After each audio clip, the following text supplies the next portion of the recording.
Hello, Citizen Kale here.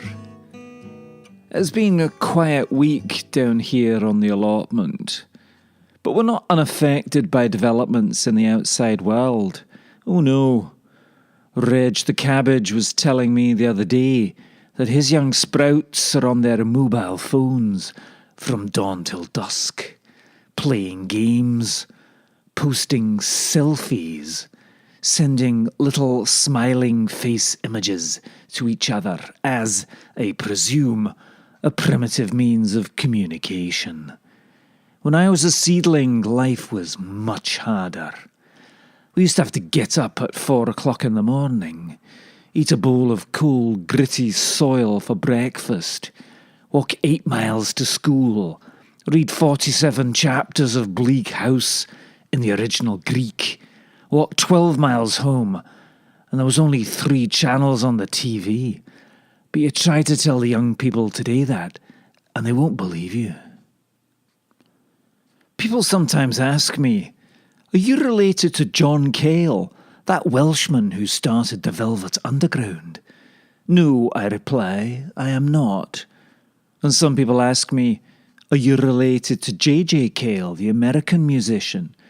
No, I reply, I am not. They are both fine musicians, of that there is no doubt. I have been known to dabble myself. I used to play the guitar quite badly, but I had to give it up. It's an interesting story, actually.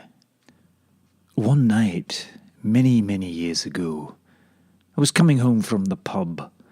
This was south of Inverness, on the A9, not far from Craggy. Anyway, I reached a lonely crossroads. It was very quiet that day, and naturally so. It wasn't even raining.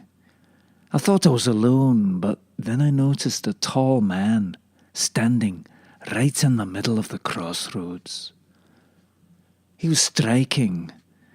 I'm not sure if it was the Cuban-heeled boots, the cigarette holder he held in his long, thin fingers, the flamboyant red suit he was wearing, or perhaps it was the small horns on his head, the pointy tail and the flaming trident he carried. Anyway, striking, as I say. Obviously wasn't from Inverness. Could have been from Paisley or East Kilbride, I suppose. So he looks at me and he says in a posh voice, a bit like Jeremy Irons in Die Hard 3, he says, "Please allow me to introduce myself. I'm a man of wealth and taste. I've been around for a long... But before he could say another word, a speeding cattle truck flattened him. There was a puff of white smoke, the slight smell of sulphur, and he was gone. I just caught the echo of his voice. "Oh, bugger," he said, "not again." Anyway, the next day I bought a guitar. I was pretty rubbish. I still am. But, I like to play.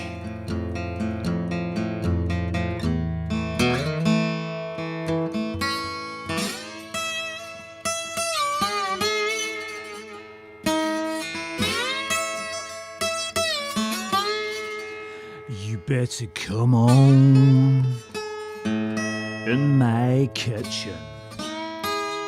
Oh, it's going to be porridge again. Well, a vegetable I love took from my best friend.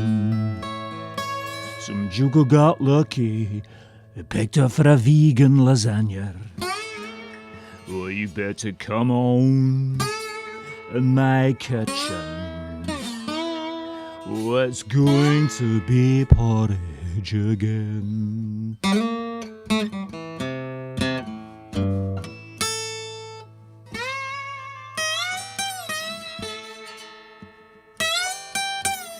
Can't you hear the wind howling?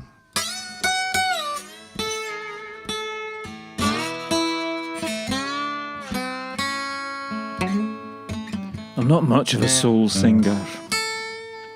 I asked Reg the cabbage the other day, "Hey Reg, how do you turn a duck into a soul singer?" "I don't know, Kale. How do you turn a duck into a soul singer? Put it in the microwave until its bill withers. He sang that song, Lovely Day. Do you remember that one? Love's going to be a lovely day.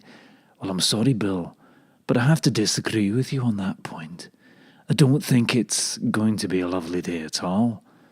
I've checked the weather forecast and it says wintry showers, freezing rain turning to snow, which will continue for most of the night.